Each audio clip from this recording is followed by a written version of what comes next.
Un alvéolo vacío en el tambor de mi revólver. 5 balas, dispuestas en fila por el forense sobre la fría mesa de metal, y un silencio atronador en la sala de interrogatorios. Soy un veterano, un mecánico, el hombre que acababa de detener un autobús fuera de control y salvar a sus pasajeros. Pero en ese instante dejé de ser un héroe.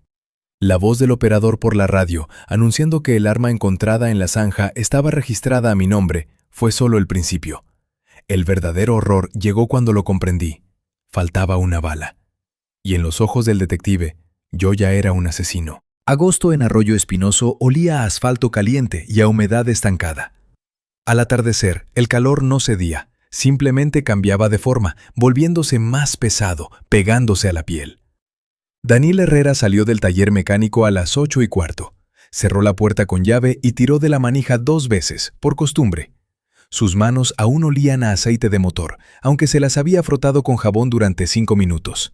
Aquel olor nunca desaparecía. Hacía mucho que había dejado de luchar contra él. La parada del autobús estaba a 3 minutos a pie. Caminó por el borde de la carretera, manteniéndose en el lado derecho, donde las farolas aún funcionaban. Una camioneta pasó a su lado con la radio encendida, una especie de música norteña, ininteligible. Daniel la siguió con la mirada hasta que sus luces rojas se disolvieron en la oscuridad. En la parada ya había una mujer con un bolso grande. Hablaba por teléfono, en voz alta y alegre, contándole a alguien sobre su prima Tamara. Daniel se apartó un poco, sacó un reloj del bolsillo y miró la esfera. Faltaban 8 minutos para el autobús. Lo guardó de nuevo. Se tocó la muñeca, un reflejo arraigado más profundamente que cualquier hábito consciente. La pulsera ya no estaba allí desde hacía mucho. El autobús llegó con un ligero retraso, soltando una nube de humo. Las puertas se abrieron con un suspiro hidráulico. Daniel subió los escalones. El conductor, un hombre mayor, robusto, con un bigote cuidadosamente recortado, no levantó la vista. Picó el billete y se lo devolvió. Tenía las manos grandes, curtidas por el viento, firmes sobre el volante. Entre el asiento y el salpicadero había una pequeña foto en un marco de plástico. 2 niños en un columpio. Daniel apenas tuvo un instante para verlo mientras pasaba. El interior estaba semivacío. Un adolescente con auriculares y los ojos cerrados. Una pareja de ancianos junto a la ventana derecha. La mujer dormitaba con la cabeza apoyada en el hombro de su marido. La mujer del teléfono, la misma de la parada, se dejó caer en un asiento cerca de la salida y continuó su conversación sobre Tamara. Y una más, en el centro del autobús. Daniel no detuvo su mirada en ella más de un segundo, pero fue suficiente. Pelo oscuro recogido en un moño, espalda recta, manos cruzadas sobre las rodillas. Miraba por la ventana, hacia donde la oscuridad de la carretera se extendía tras el cristal. No leía, no escuchaba música. Simplemente estaba sentada, como alguien que no necesita llenar el silencio. Daniel siguió de largo. Al fondo quedaban 3 asientos libres. Eligió el de la extrema izquierda, contra la pared, de espaldas al revestimiento metálico. Se sentó, estiró las piernas y se giró ligeramente para poder ver todo el pasillo. No porque esperara algo, simplemente era lo correcto. Siempre se sentaba así, allí, en el bar, en la cafetería de enfrente del taller. El cuerpo elegía la posición por sí solo mientras la mente pensaba en otra cosa. Se reclinó en el respaldo y cerró los ojos. El autobús salió de las zonas urbanas. Por la ventana pasaron las últimas farolas y la oscuridad se hizo más densa. Daniel oía el zumbido monótono del motor, el roce de la chaqueta de alguien, la risa ahogada de la mujer del teléfono. Mariluz oyó cómo se presentaba a alguien al otro lado de la línea. Hablaba rápido y alto, con esa locuacidad desinhibida que siempre le había irritado un poco. No porque la juzgara, sino porque él mismo era incapaz de ser así. La chica del centro no se había movido. Daniel abrió los ojos y la miró de nuevo, brevemente. 20 años, tal vez menos. Había algo deliberado en su inmovilidad, pero no tenso, más bien ausente. Como si su cuerpo estuviera en el autobús, pero ella misma se encontrara en un lugar completamente distinto. Se apartó. La carretera se estrechaba al acercarse al puente, a unos 15 minutos de distancia. Era un viejo puente de acero sobre el pantano, con barandillas que necesitaban ser reemplazadas desde hacía tiempo. Daniel lo había cruzado miles de veces, un punto de referencia familiar. El puente significaba que faltaban unos 7 minutos para la parada de su casa. Volvió a cerrar los ojos. El ritmo de los neumáticos sobre las planchas de acero del puente era monótono y casi arrollador. Toc, toc, toc, toc. Regular, predecible, como un metrónomo. Entonces, ese ritmo se rompió. El estallido fue corto y seco, no una explosión ni un trueno, sino un chasquido, brusco y preciso. Daniel aún no había abierto los ojos cuando su cuerpo ya había reaccionado. Los músculos se tensaron, la respiración se detuvo, la conciencia se encendió y se puso en alerta máxima. Conocía ese sonido, lo había oído antes, en otro lugar, en otra vida, pero lo reconoció al instante. En el aire olía a pólvora.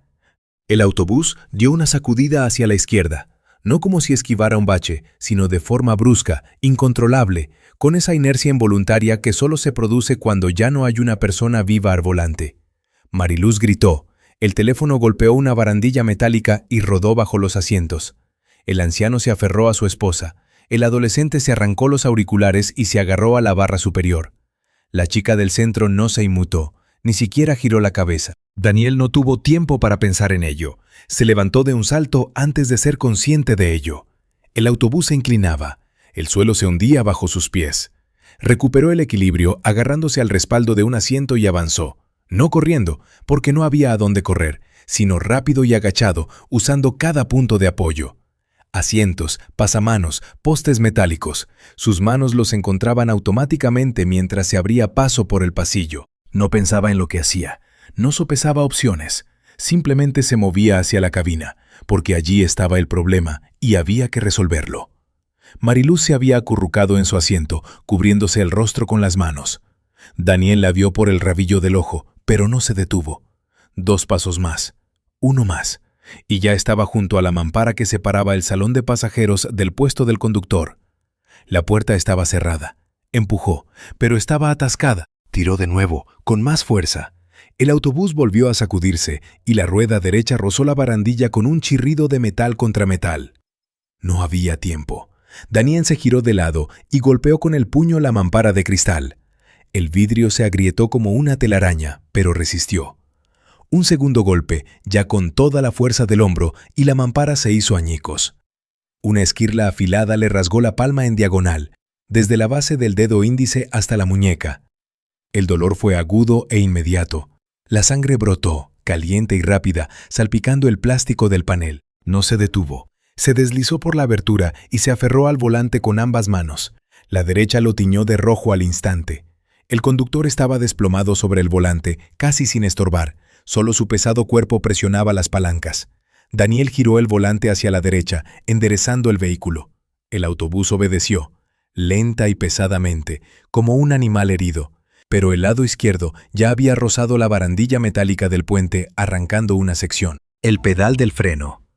Lo encontró con el pie izquierdo y pisó a fondo. El autobús rugió, tembló, volvió a chocar contra algo sólido y se detuvo. Quedó casi en horizontal, ligeramente inclinado hacia la izquierda.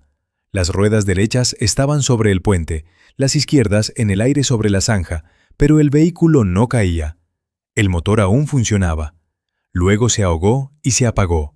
Se hizo el silencio. Durante unos segundos, en el interior no se oyó más que el siseo del líquido refrigerante en algún lugar bajo el capó. Luego, Mariluz empezó a sollozar, primero en voz baja, después cada vez más fuerte. La anciana pronunciaba un nombre en voz alta, una y otra vez. Daniel permanecía junto al asiento del conductor, sujetándose del respaldo. Miró al hombre. Tenía la cabeza echada hacia atrás y ligeramente de lado. El bigote, aquel bigote pulcro. Las manos, pesadas y relajadas. En la sien, un orificio pequeño, casi pulcro. Apenas había sangre. La foto de los niños en el columpio colgaba torcida en su sitio. Daniel lo miró una fracción de segundo y luego apartó la vista. El olor a pólvora en la cabina era intenso. Se había impregnado en su piel, en su camisa, mezclado con el olor de su propia sangre. La palma derecha seguía sangrando. La apretó con la mano izquierda, sin mirar. No fue un accidente, fue una ejecución. Daniel salió al salón de pasajeros. La pareja de ancianos estaba ilesa. El adolescente se había quitado los auriculares y estaba pálido como el papel. Mariluz temblaba sin parar de llorar. La chica del centro miraba al frente. No le dirigió la mirada. Sacó su teléfono y marcó el 112. Las luces azules y rojas aparecieron unos 12 minutos después. 2 coches patrulla, luego otro.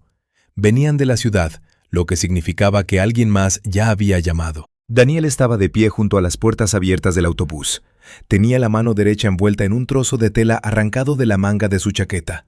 El vendaje improvisado aguantaba bastante bien. El primer agente lo examinó de arriba a abajo, la mano ensangrentada, la expresión de alguien que ya ha visto algo así, el porte militar a pesar de la ropa de civil. Daniel se dio cuenta. Siempre se daba cuenta cuando lo estaban evaluando. ¿Usted conducía?, preguntó el agente. No, soy un pasajero. El conductor murió antes de que el autobús se detuviera. ¿Usted detuvo el autobús? Sí, lo apartaron de inmediato, lejos de los otros pasajeros. También era el procedimiento estándar, lo comprendía.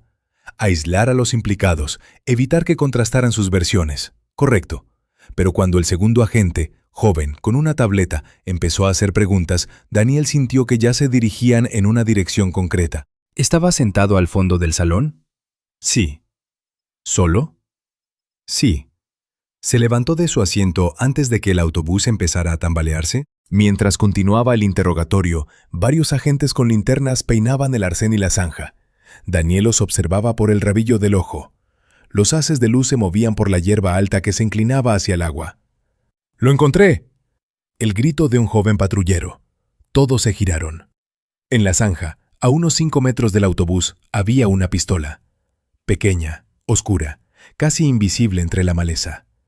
El agente la marcó cuidadosamente con una banderita y luego la guardó en una bolsa de plástico. El número de serie era visible incluso a distancia. Se hizo una consulta por radio. Daniel miraba la bolsa. Algo empezó a oprimírsele en el pecho. La respuesta llegó rápidamente. La voz del operador era plana, profesional, sin entonación. El arma está registrada a nombre de Herrera, Daniel Miguel. La dirección coincide.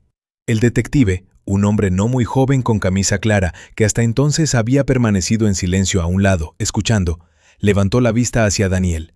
Por primera vez en toda la noche, lo miró directamente, sin prisa. Daniel sostuvo esa mirada y no dijo nada. Mariluz estaba dando su declaración en la ambulancia, envuelta en una manta térmica plateada. Un paramédico le curaba un pequeño corte en la frente. Hablaba sin parar. Lo vi claramente. El que estaba sentado atrás se levantó, justo antes del disparo. Ya estaba de pie, y yo pensé, ¿a dónde va, si estamos en el puente? Su voz temblaba, pero sus palabras eran claras. Su mano señalaba hacia Daniel. El detective. Haro. Daniel oyó el nombre de boca de uno de los agentes. No anotaba nada. Simplemente escuchaba, de pie, un poco de lado, con las manos en los bolsillos. Luego se acercó a la chica del centro, a la que habían sacado del autobús en último lugar. Estaba sentada en una silla plegable que alguien había traído, erguida, con las manos sobre las rodillas. ¿Vio o escuchó algo antes del disparo? No, dijo. Llevaba auriculares. No me di cuenta de lo que pasaba hasta que empezó a temblar. ¿Vio algún otro pasajero moverse por el salón? No. Su voz era serena, no asustada, no alterada, simplemente serena. Haro la observó durante 3 segundos, luego asintió y se alejó. ¿Se levantó usted de su asiento antes del disparo, señor Herrera? La pregunta se formuló por segunda vez, ahora por Haro en persona. Daniel estaba de pie bajo la luz de la patrulla, apretándose la mano vendada contra el costado. Abrió la boca para responder, y se detuvo. Su memoria era nítida hasta el momento del estallido. Antes de eso, silencio, oscuridad tras la ventanilla, el zumbido del motor, el ritmo monótono de las planchas bajo las ruedas. Recordaba estar sentado. Recordaba haber cerrado los ojos. Pero, ¿qué había pasado 2 segundos antes del estallido? Intentó recordarlo. Repasó las sensaciones. ¿Dónde estaban sus manos? ¿Cómo estaba sentado su cuerpo? Nada claro. La adrenalina había inundado ese momento como una marea inunda la arena. No estoy seguro, dijo. Haro no escribió nada, simplemente lo miró. Recuerdo cómo reaccioné al sonido, añadió Daniel. Lo que pasó antes no puedo decirlo con certeza. La adrenalina, un vacío. Es comprensible, dijo Haro con neutralidad. Pero Daniel entendió que aquí comprensible no significaba le creo. Lo llevaron a la comisaría a las 10:30. No detenido, no esposado, simplemente para tomarle declaración, por el procedimiento. Le ofrecieron café, lo rechazó. 1 hora después le pidieron que entregara su arma personal, un procedimiento estándar en una investigación. Dio su dirección, un agente fue a su casa y regresó con su revólver registrado. El experto abrió el tambor allí mismo, sobre la mesa. Sacó metódicamente los cartuchos. 1, 2, 3, 4, 5. Cada uno cayó sobre la superficie metálica con un suave chasquido. Luego el experto se inclinó y volvió a mirar dentro del tambor. En la habitación reinaba el silencio. «Señor», dijo, levantando la vista hacia Aro, «falta un cartucho en el tambor. Un alveolo está vacío». Daniel se sentó erguido. Miró los 5 cartuchos alineados sobre la mesa. Los contó. 5. Deberían ser 6. Las palabras del experto no le llegaron de inmediato. Primero, como un hecho, frío y preciso. Luego, como algo que no se podía explicar de forma sencilla. Un alveolo vacío. El arma en la zanja con su número de serie. La pólvora en sus manos. Mariluz, que lo había visto levantarse. Daniel miró la mesa y guardó silencio. En algún lugar profundo, bajo una capa de control y disciplina, empezó a formarse un pensamiento que no quería pensar. Lento, silencioso, destructivo. Pude haber sido yo. Pude haber disparado. Y no recordarlo. Vio el periódico a la mañana siguiente. No lo compró. Simplemente pasó por delante del escaparate de una tienda frente a la gasolinera y el titular le saltó a la vista. Tragedia en la Ruta 21. 15. ¿Qué sabemos del veterano? Junto a la foto del autobús destrozado, torcido en la zanja, estaba su foto del ejército. Daniel Herrera de uniforme, 8 años atrás, en alguna base de Rota. No recordaba quién le había hecho esa foto. Se detuvo ante el escaparate y leyó, no porque quisiera, sino porque no podía evitarlo. El artículo estaba escrito con esmero, con una cautela profesional, ni una sola acusación directa. Simplemente hechos, expuestos en el orden correcto. 4 años de servicio, una unidad de transporte, un convoy que cayó en una emboscada. Según los datos disponibles durante el incidente, Herrera se encontraba en un estado de estrés agudo de combate. Luego, las palabras síndrome de estrés postraumático, separadas por una coma de comportamiento inestable y una pistola registrada a su nombre. Daniel se alejó del escaparate. Su servicio, su emboscada, sus supervivientes. El periodista lo había convertido en una circunstancia agravante. Caminó a casa por el mismo lado de la calle de siempre. La señora Gálvez estaba ocupada con sus rosas. Una manguera de plástico transparente se extendía desde el grifo por todo el jardín. Daniel la vio a 20 pasos y levantó la mano en un breve saludo. Un gesto habitual, automático. Ella lo vio. Él lo supo. Su mirada se posó en él un segundo y luego se desvió. Se agachó hacia un rosal y empezó a examinar las hojas con la expresión de quien ha descubierto algo urgente.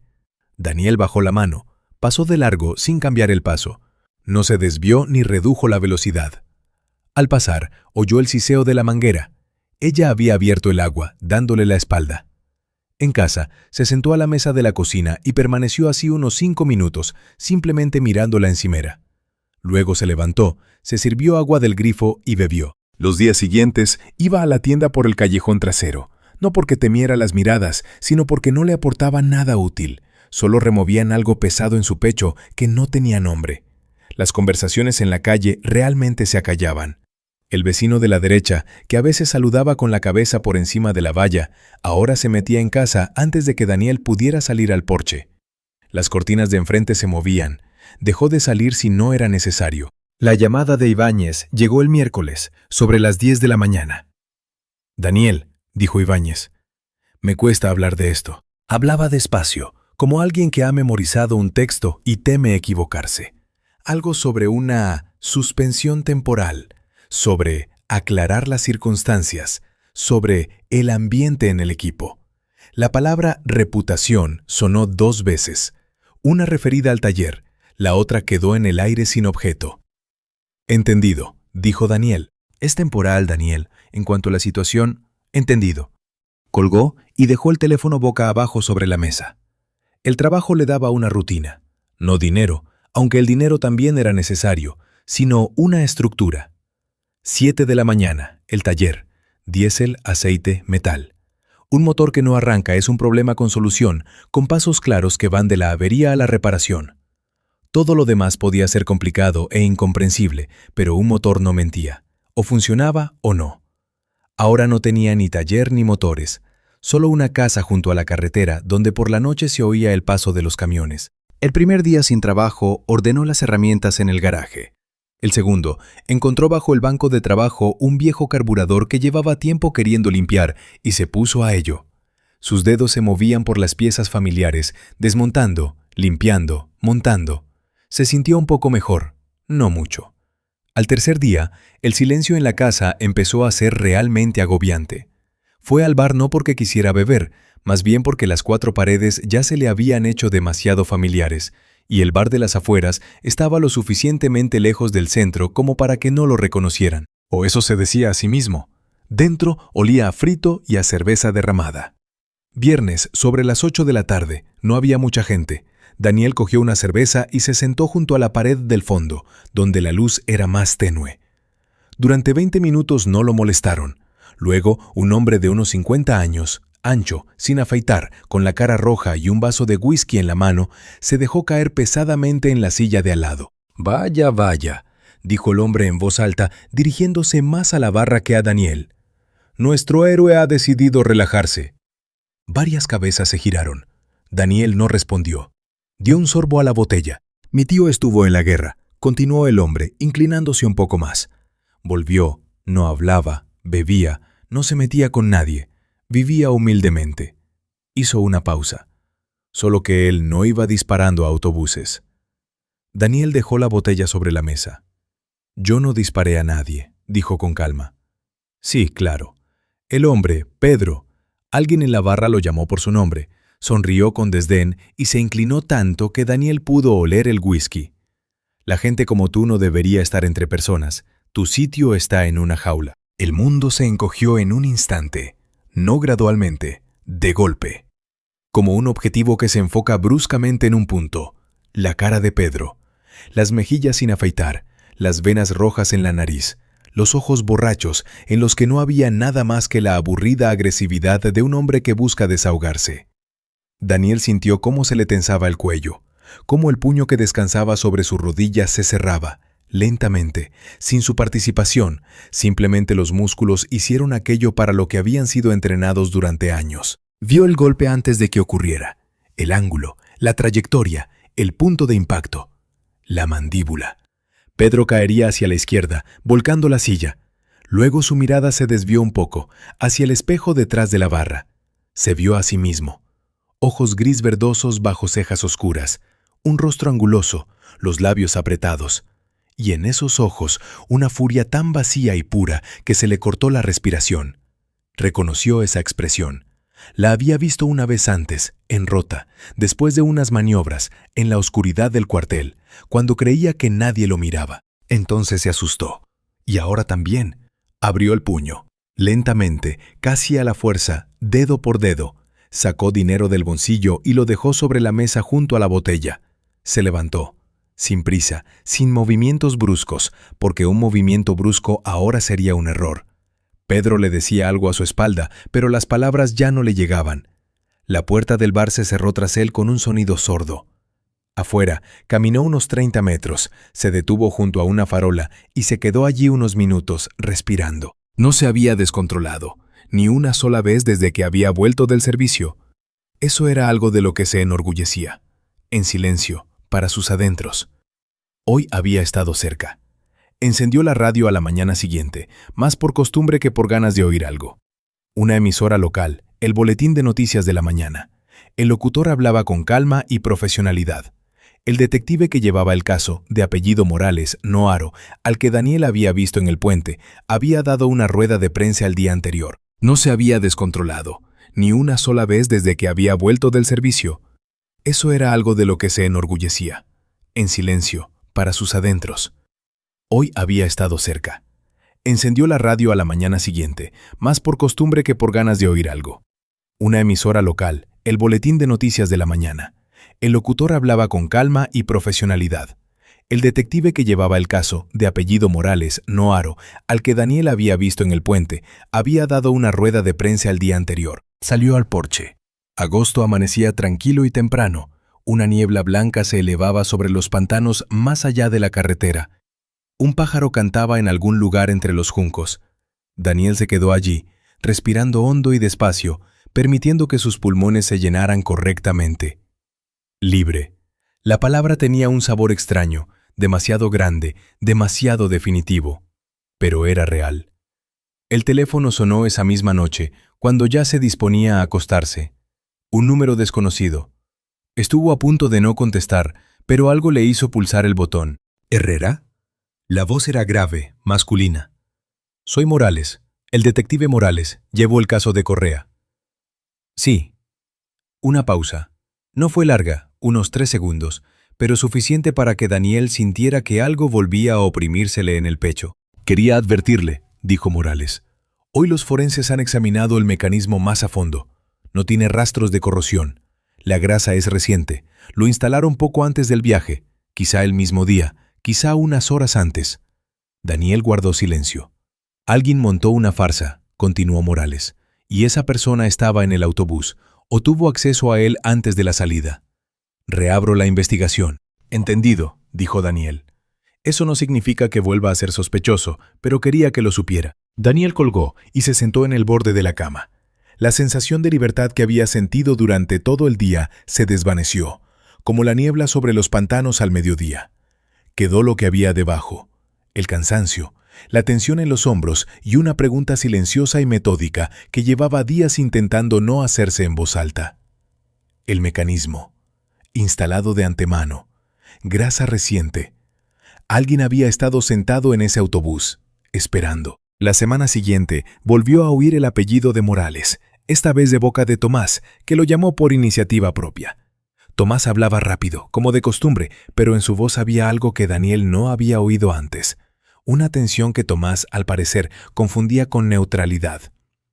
Oye, dicen que ese tal Morales ha vuelto a interrogar a todo el mundo, a tus vecinos, a la gente del taller.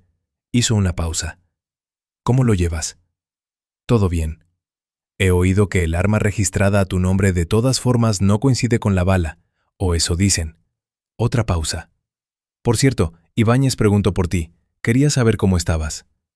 Como si le importara. Daniel. Tomás bajó la voz. Sabes que yo... Bueno, estoy de tu lado. Solo te lo digo para que estés preparado, porque la gente no cambia de opinión tan fácilmente, ni aunque se lo expliquen. Lo sé, Tomás. Lo sabía. Tomás lo decía con sinceridad, hasta donde podía. Pero estoy de tu lado, y lo diré públicamente, eran dos cosas distintas, y ambos lo sabían. Morales volvió a llamar 4 días después. Necesito informarle de algo, dijo el detective. Su voz era tranquila, pero con esa cautela de quien transmite noticias importantes. Le escucho. El laboratorio ha sometido el mecanismo a un tratamiento de vacío. Bajo las capas de huellas más recientes han encontrado fragmentos de otras huellas. Una coincidencia parcial con uno de los testigos. Daniel guardó silencio. Evelyn Prado, dijo Morales, la chica que estaba sentada en el centro del autobús. El silencio en la línea duró varios segundos. ¿Es oficial?, preguntó Daniel. Una coincidencia parcial no es una identificación, pero es suficiente para investigar. He empezado a recabar información sobre ella. Daniel estaba sentado junto a la ventana, mirando la calle vacía. La farola de enfrente parpadeó una vez y se encendió con luz fija. La chica de la espalda recta y las manos sobre las rodillas. La que no se inmutó cuando el autobús se desvió. La que no se giró cuando Mariluz gritó. Entendido, dijo. Daniel. Hubo una pausa en la voz de Morales. Para la ciudad, sigue usted siendo la misma persona que hace una semana. Los resultados del laboratorio no se publican en el periódico. Lo entiendo. Esto llevará tiempo. Daniel dejó el teléfono sobre sus rodillas sin colgar. Afuera pasó un coche, despacio, casi deteniéndose frente a su casa. Luego aceleró y se fue. No sabía quién era. Ahora había muchas cosas que no sabía, cosas que antes parecían evidentes. Legalmente estaba limpio. Morales lo había dicho. Las huellas apuntaban a otro lado. Pero la ciudad no cambiaba de opinión por los informes del laboratorio. La ciudad cambiaba de opinión despacio, a regañadientes, cuando ya no había más remedio, y a veces no cambiaba en absoluto. Simplemente pasaba a la siguiente historia, dejando la anterior suspendida en la memoria sin un final correcto. Colgó, se levantó y fue a la cocina. Sacó agua de la nevera y bebió directamente de la botella. La guerra por su vida no había hecho más que empezar. Lo entendía con la misma claridad con la que entendía el funcionamiento de un motor. Las piezas eran evidentes, pero el trabajo que tenía por delante requeriría tiempo. Apagó la luz de la cocina y fue al pasillo, dejando, como siempre, una lámpara encendida. Un pequeño rectángulo amarillo en la oscuridad. Morales llamó el jueves por la mañana. Daniel estaba en el garaje, con las manos hasta los codos en un viejo diferencial que pedía ser cambiado desde hacía tiempo. El teléfono vibró sobre el banco de trabajo.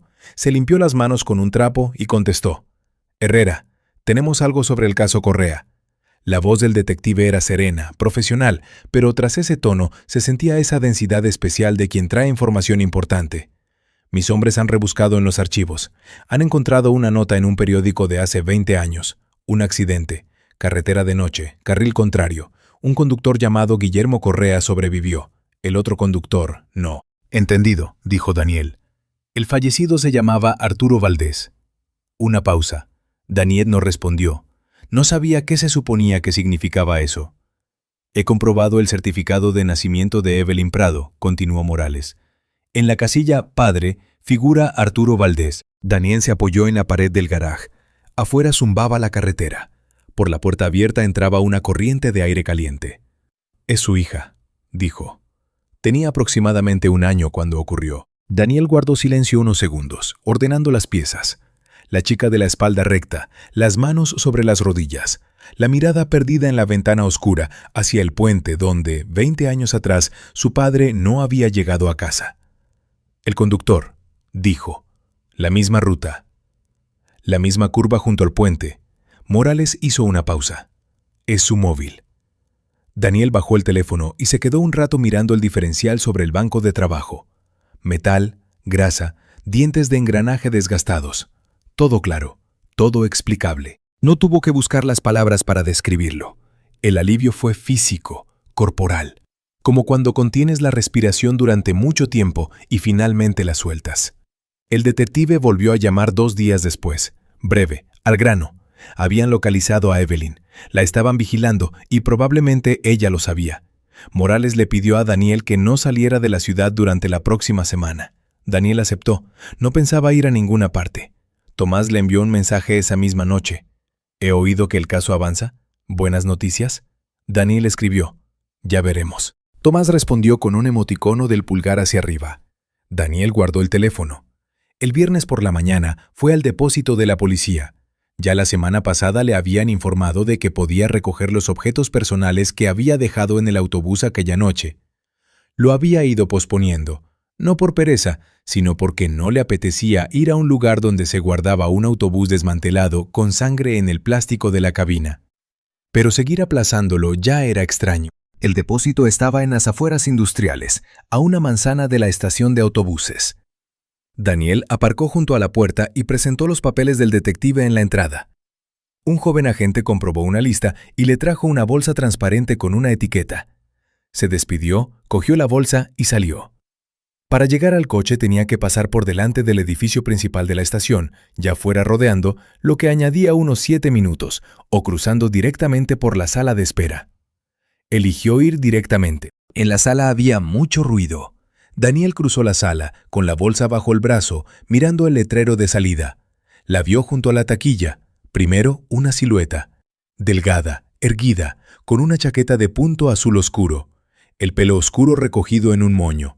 Un bolso pequeño al hombro. Estaba de perfil, de cara a la ventanilla, diciendo algo con calma, sin gesticular. Daniel se detuvo. Evelyn Prado. En ese mismo instante, algo cambió en la sala, de forma imperceptible, en la periferia. 2 hombres junto al puesto de café se cruzaron una mirada. Un hombre con un periódico levantó la vista de la página.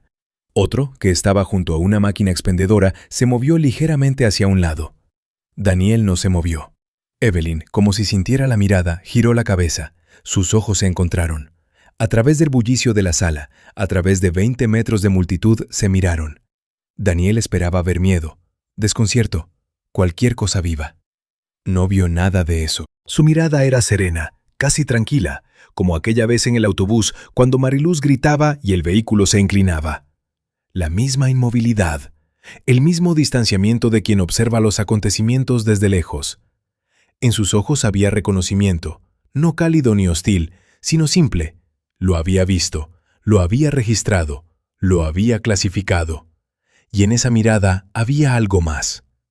Daniel tardó unos segundos en identificarlo. Luego lo entendió. Era algo parecido a una sombría y reticente admisión. Has sido tú.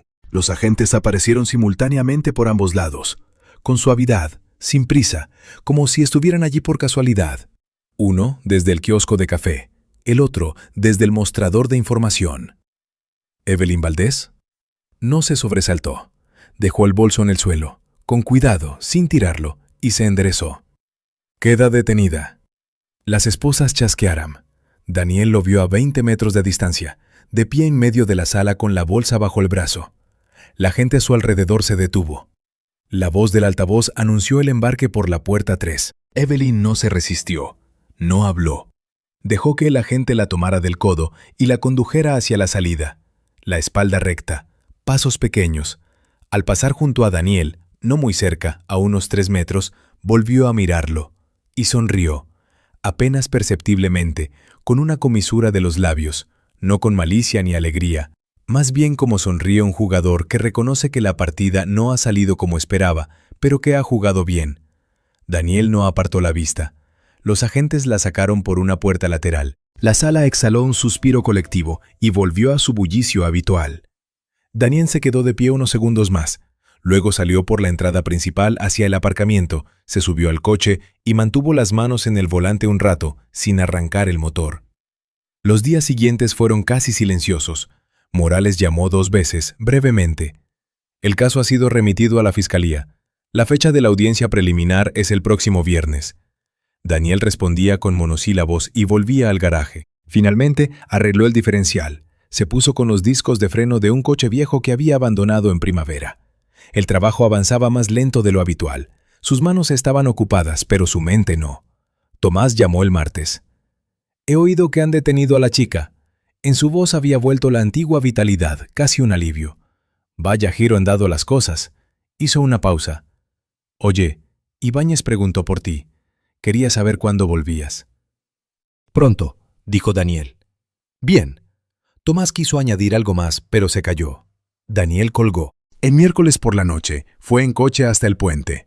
No porque lo hubiera planeado, simplemente conducía hacia la carretera y el coche tomó el desvío habitual. Se detuvo en el arcén, salió y se apoyó en la barandilla.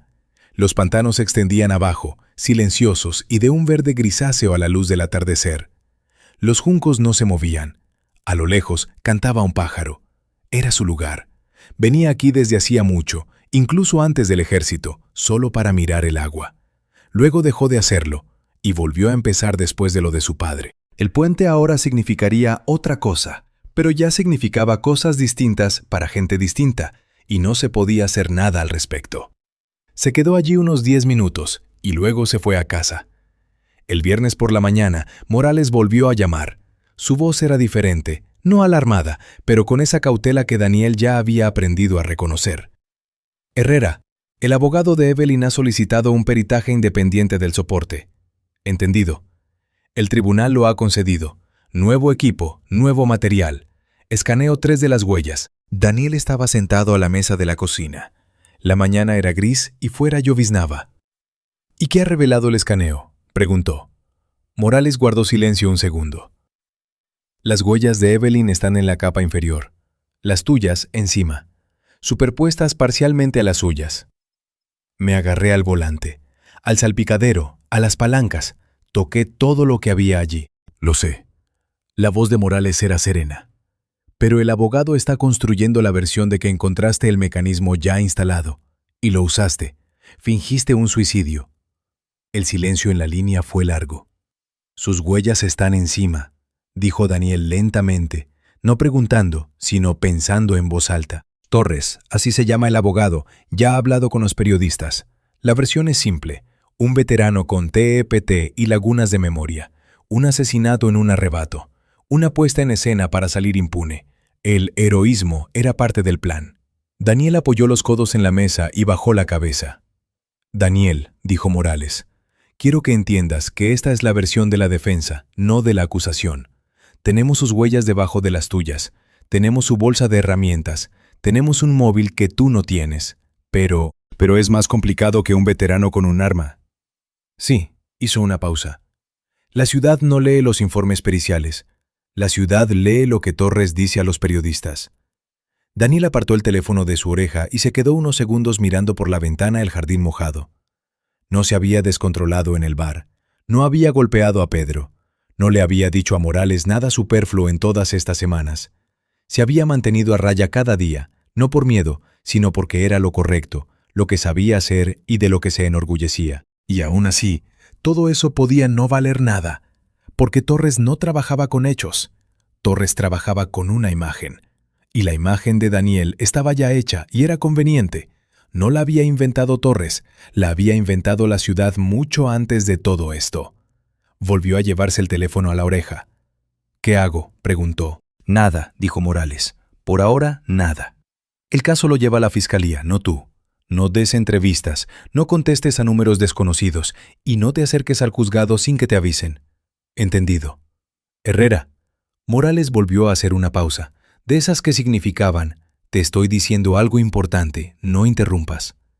«No voy a abandonar este caso, pero tienes que entender que habrá presión, y ya ha empezado». Daniel colgó. La lluvia arreció. Oía las gotas golpear contra el vierteaguas de chapa del tejado, de forma regular, monótona, sin pausas. Se levantó, fue al garage, se puso los guantes de trabajo y cogió un disco de freno del banco. El metal estaba frío y pesado en sus manos. Real. Volvía a ser el principal sospechoso. No porque las pruebas lo señalaran, sino porque su imagen era más conveniente. Porque un veterano con un cartucho vacío y restos de pólvora en las manos era una historia que la ciudad ya casi se había creído una vez, y volver a creerla sería más fácil que cambiar de idea. Torres lo sabía, Evelyn lo sabía, y uno de ellos, o más bien ambos, habían contado con ello desde el principio. Daniel dejó el disco sobre el banco, se quitó los guantes. Hoy, el trabajo no iba a fluir. La sesión del tribunal comenzó a las 9 de la mañana. Daniel llegó con 20 minutos de antelación y aparcó a una manzana de distancia. Más cerca era imposible pasar. 2 furgonetas de televisión estaban aparcadas justo en la escalinata. Periodistas con acreditaciones fumaban en la acera, sosteniendo vasos de café. Daniel pasó de largo, mirando al frente. Dentro, el ambiente era ruidoso y agobiante. En los pasillos se agolpaba gente que conocía y gente que no había visto en su vida. Su abogado, un hombre no muy joven de apellido De la Fuente, a quien Morales le había recomendado, se acercó a las 9:10 con una carpeta bajo el brazo y aspecto de haber dormido peor de lo que le hubiera gustado. Hoy Torres va a presionar con las huellas. De la Fuente se sentó a su lado y abrió la carpeta. Exigiré aclaraciones sobre la metodología del escaneo. Eso nos dará tiempo. De acuerdo. Daniel. De la Fuente lo miró por encima de las gafas. ¿Me está escuchando? Sí. Huellas, metodología, tiempo. De la Fuente cerró la carpeta. Evelyn entró en la sala acompañada de Torres. Llevaba un vestido gris oscuro de cuello cerrado y el pelo recogido. Ninguna joya, salvo una fina cadena. Se dirigió a su sitio sin mirar a los lados y se sentó, erguida, con las manos sobre la mesa y la mirada perdida en el espacio. El jurado la observaba, 2 de sus miembros con notable compasión. Una mujer a su derecha anotó algo en su cuaderno. Daniel lo observaba todo por encima del hombro de la Fuente. Torres hablaba bien, despacio, con pausas, sin gestos superfluos. Exponía los hechos en el orden correcto, huellas, capas, modelo 3D. Su voz no presionaba ni convencía, simplemente ponía los detalles sobre la mesa, uno tras otro, y cada detalle caía sin hacer ruido, pero con peso. El mecanismo en la capa inferior, las huellas de Herrera encima, las lagunas de memoria, el trauma de combate, el TEPT.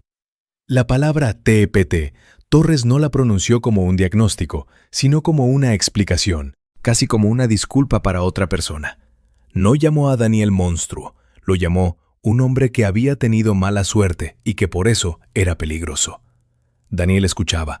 Sus dedos se crisparon bajo la mesa y luego se relajaron. Estaba funcionando. Lo veía en las caras, en cómo el jurado asentía cuando Torres hacía una pausa. Una historia limpia y ordenada sobre un veterano traumatizado. Encajaba perfectamente en los moldes que la ciudad ya había preparado para ella mucho antes de esa sala. Se declaró un receso al mediodía. El pasillo se llenó de murmullos. Los periodistas corrieron hacia la salida. Los alguaciles se alinearon a lo largo de las paredes. De la Fuente se acercó inmediatamente al fiscal. Intercambiaron unas palabras a un lado, ambos con semblante serio. Daniel se quedó de pie junto a la puerta de la sala. Observó cómo Torres caminaba por el pasillo junto a dos asistentes, dictándoles algo sobre la marcha. Detrás, un poco rezagada, iba Eve. Un alguacil se mantenía a un paso a su izquierda. Ella caminaba erguida, sin prisa, con esa precisión económica de movimientos que Daniel ya había notado en el autobús. Dio unos pasos hacia adelante. De la Fuente gritó algo a su espalda, pero no entendió qué. El pasillo estaba demasiado ruidoso. Se plantó frente a ella, no muy cerca, dejó 1 metro de distancia, pero lo suficiente para bloquearle el paso. El alguacil se tensó y llevó la mano al cinturón. «Un momento», dijo Daniel dirigiéndose al alguacil. Luego, a Evelyn, «1 minuto».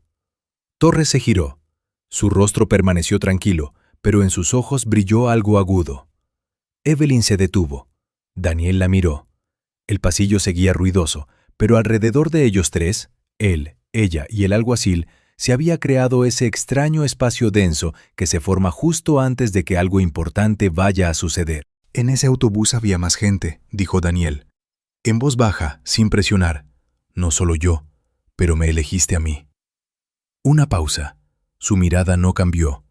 Ni más suave ni más dura. Lo miraba con esa atención fija que ya había visto en la estación, como alguien que mide una reacción. Luego inclinó la cabeza ligeramente hacia la derecha. «Tú eras el más conveniente», dijo, en voz baja, serena, como si respondiera a una simple pregunta. Torres dio un paso adelante. «Evelyn, no». «Vamos», dijo el alguacil, tomándola del codo. Siguieron adelante. Daniel se quedó de pie en medio del pasillo. El ruido volvió, de golpe, por todas partes. De la Fuente se acercó un segundo después y lo tomó de la manga. «¿Qué ha hecho?» Su voz era grave, enfadada. Esto puede interpretarse como una presión sobre un testigo. Ella no es un testigo, es la acusada. Eso no importa. De la Fuente miró a su alrededor. Si alguien lo ha oído, es un problema. Daniel miró por encima del hombro. A unos 2 metros, un hombre con una camisa clara hablaba por teléfono. Morales. Miraba hacia otro lado, a la pared, con la expresión de alguien absorto en su conversación. No se había movido mientras hablaban. Por la tarde, el fiscal solicitó un receso hasta la mañana siguiente. El juez lo concedió.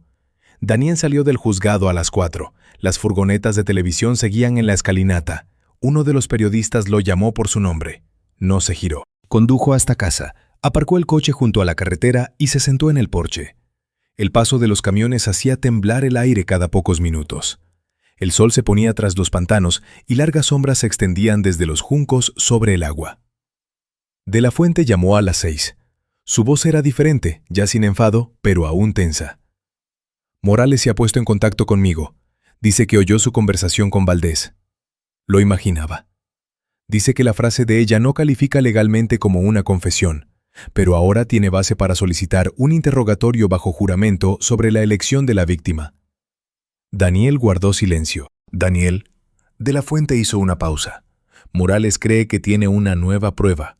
Un análisis químico de laboratorio. Algo de sus cosas. No me ha dado detalles, pero ha dicho que es importante». «¿Cuándo?» «Por la mañana, antes de que empiece la sesión». Esa noche apenas durmió. No por miedo, sino por ese trabajo monótono y agotador que hace el cerebro cuando no puede desconectar. Estaba tumbado de espaldas, mirando el techo, escuchando la carretera. Repasaba mentalmente el pasillo del juzgado, sus palabras, la inclinación de su cabeza. «Tú eras el más conveniente». Lo había dicho sin malicia, sin disculpas, como la constatación de un hecho técnico, como si explicara por qué había elegido una herramienta determinada para un trabajo. No porque él fuera una mala persona, no porque lo odiara, simplemente encajaba. Veterano, Arma registrada, un cartucho vacío, una historia de emboscada, una imagen ya hecha. Daniel se giró de lado. Lo más extraño, no aterrador, sino extraño, era que la entendía. No la justificaba, pero la entendía. Había esperado 20 años. No era una locura. Era una elección hecha en un punto en el que el dolor y la paciencia se habían fusionado en algo frío y decidido. Eso no convertía la elección en correcta, pero explicaba su sonrisa en la estación. La sonrisa de un jugador que admite la derrota con dignidad porque la partida ha sido buena. Daniel cerró los ojos. La luz del pasillo seguía encendida. Morales llamó a las 7 de la mañana. Herrera, el laboratorio ha analizado la grasa de su neceser. Un juego de herramientas en miniatura. Sí, la composición de la grasa de los alicates es idéntica a la de la rosca de los tornillos del soporte. 100% de coincidencia.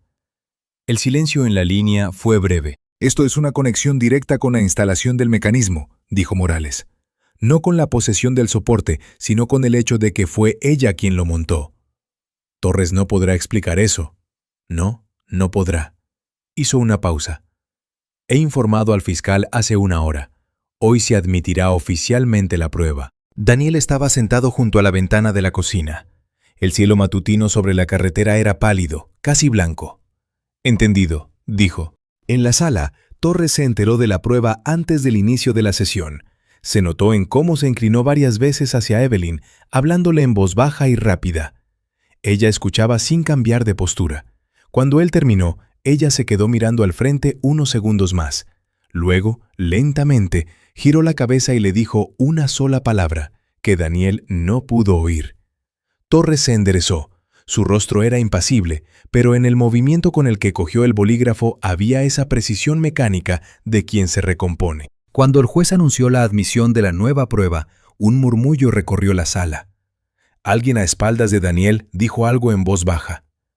Una de las periodistas levantó la mano con una grabadora. Torres pidió un receso.